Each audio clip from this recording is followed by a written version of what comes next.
Today is March 15th, 2013. This is the first video debut of this beautiful litter of 11 F1B second generation Labradoodle puppies. This is Labradoodle Kennel. You can see photos of their parents on our website at www.lawpdoodle kennel.com. We are located in Lost Creek, West Virginia. You can also email us for more information at lpdk10608@gmail.com. I believe we have 7 reservations on this litter of 11. All of the selections have not been confirmed yet, so we're not exactly sure of everybody that is absolutely spoken for, but I do believe I have a couple of them that have been chosen, and I'll try and remember those and point them out to you as I introduce each one of these puppies to you.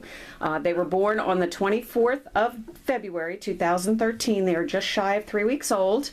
Their mother is Porky. She's an F1 Labradoodle.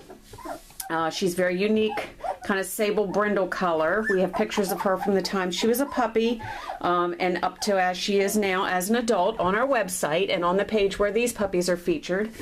And then, of course, our beautiful, handsome AKC registered standard poodle, Jack. He is a party. He is a beautiful silver and white brindle party. All right, so if you are interested in one of these puppies, please get in touch with us. And let me introduce them to you one at a time. This little girl will be going, I believe, to California, and her name is Porky. Well, these are the ID names that we have assigned these puppies, of course, and oftentimes they are changed when they go to their new homes. Not always, but usually. All right, let me see your collar there, buddy. I wasn't sure if you were the black-collared one or the green-collared one. This is the boy that we call Gilligan. There's his beautiful face, and he is a sable party. You can see the brown that is mixed in. Most of this may silver as he gets older. Might show a little bit of brindling, not sure, but he right now shows more of the characteristics of being a sable party. Quite dark, so he may hold a good bit of his color. They're siblings from a year ago. This is Porky and Jack's second litter together, and when they had a litter a year ago, we had one marked similar to him. But I do believe that the lighter ones will lighten to almost kind of a creamy brown color. I do expect Porky here, she's going to carry some beautiful color genetics, but she will lighten as she gets older. Okay.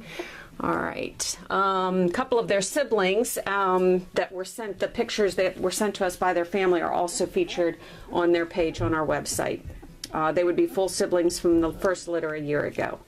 All right. This girl, now she is spoken for, and this is the one that we call Cece. And you can see she's a beautiful brindle sable. All right, you can see her coloring there, and I may as well feature her sister, who's just a little bit lighter. Okay, and this is the one that we call Evie, and these two girls will be going together, so they have both already been spoken for. All right, now this is a solid cream girl, and she is the one that we call Maylee. There's her beautiful face.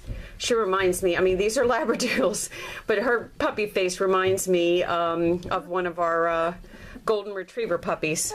Well, actually, we never had golden retriever puppies, but golden doodle puppies. I'm thinking of one of our golden retrievers from a few years ago when she was a puppy. She just got that big blocky face. Look at that. Isn't she beautiful?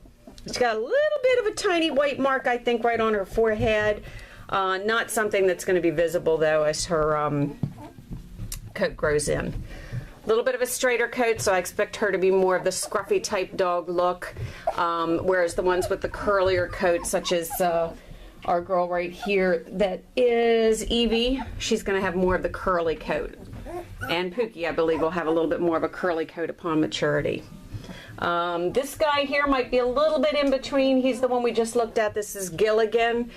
He's a little straight around the forehead. So I would expect he'll probably be more like the scruffy, fleecy look, often preferred in the doodle look. Okay. All right. Now, I believe this is the one that we call Balto. Again, a beautiful sable party. He's got a little bit more white on him than his brother. Color-wise, they're very, very similar, very close as far as their tone and color. Okay, so, and I believe Balto is a little bit bigger than his brother as well. All right. Another one of our cream girls, and this is the one we call Sheba.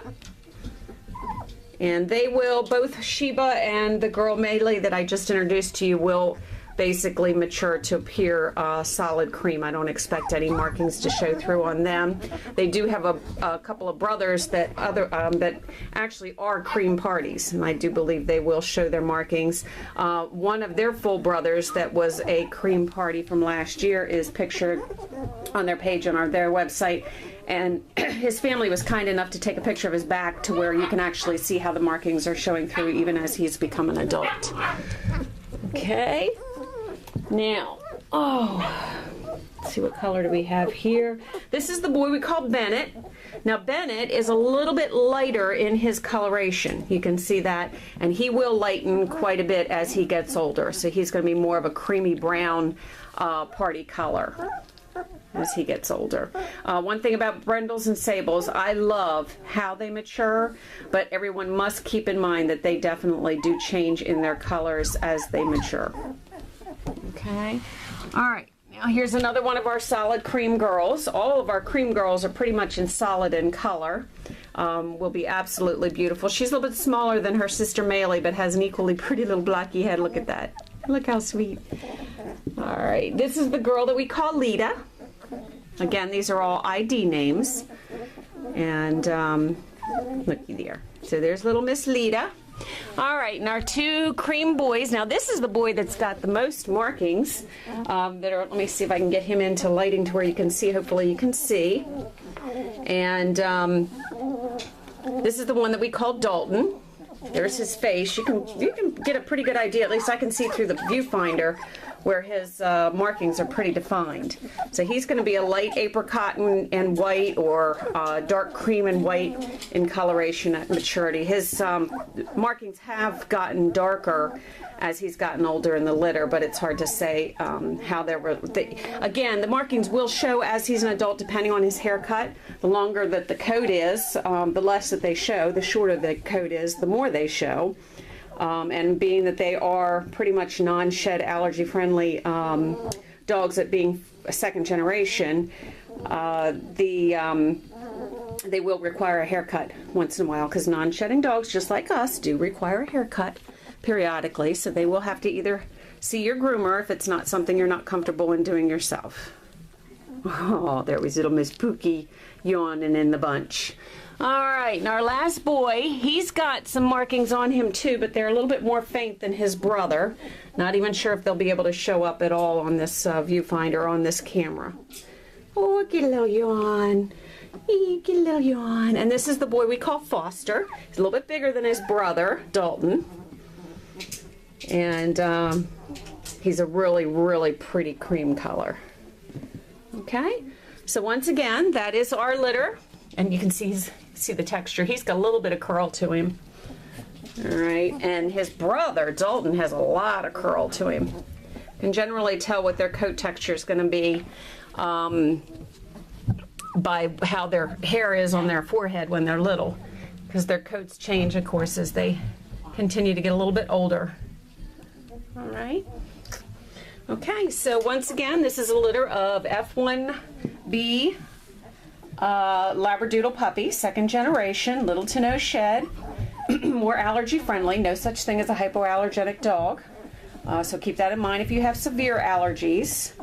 We certainly do not want to see a situation where a puppy would go home and then you find that you're allergic to them. But many of our families have had mild allergies, and in taking one of these puppies home have had no problems, no reaction, little to no shed. Many of them say they don't shed at all. But since part of the recipe is a shedding dog, there's always that possibility that you might see a hair or two here and there. Never like a full-blooded lab, though. You'll never see that type of shed or that kind of shedding in this breed of dog, the mixture between the poodle and the lab. Okay. All right, it's time to let your mommy back in. Yep. One of our sheepadoodles is going home today, so we need to get her ready. That's right, look at that sweet face. Look at that sweet face. This is our orange girl named Sheba. Look at her. You're such a doll, baby. All right, babies. I'm going to put you back in your bed. And they will be, I don't have a calendar in front of me. We don't release our puppies if before 7-8 weeks old. So again, they were born on the 24th of February, so that kind of generally gives you an idea. And check our website. I believe we have 7 confirmed reservations, so that would leave 4 open reservations on this litter. There were, let's see, I think it was 5 girls. Yeah, it was 11. We had 6 girls and 5 boys, I believe it was. I may have that reversed. I'm not sure. I don't have it written down right in front of me. But anyway, again, if you have any additional questions, you can also give us a call at 304-745-5878. And I appreciate you viewing our puppies, and may God bless you.